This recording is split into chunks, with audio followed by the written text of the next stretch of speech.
పోపు పెట్టడానికి ఆయిల్ వేసుకుని జీలకర్ర ఆవాలు వేసుకోవాలి. పప్పు పోపు పెట్టడానికి తర్వాత కొద్దిగా ఎల్లిపాయలు వేసుకోవాలి, మిరపకాయలు వేసుకోవాలి. ఇవి బాగా వేడెక్కాలి.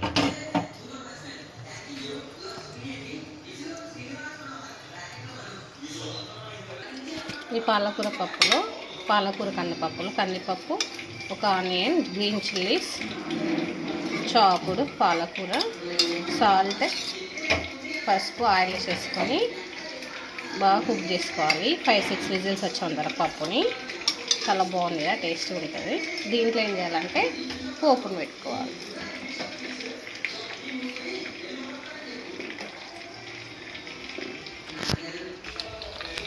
దీంట్లో కొద్దిగా పసుపు కూడా యాడ్ చేసుకోవాలి.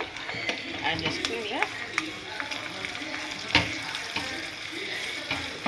గ్రీన్ చిల్లీస్ ఇట్లా బాగా వేయాలి.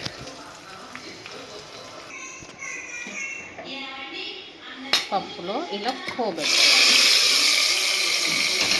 పోబెట్టుకుని ఇలా కలిపేస్తే పాలకూర కందిపప్పు రెడీ.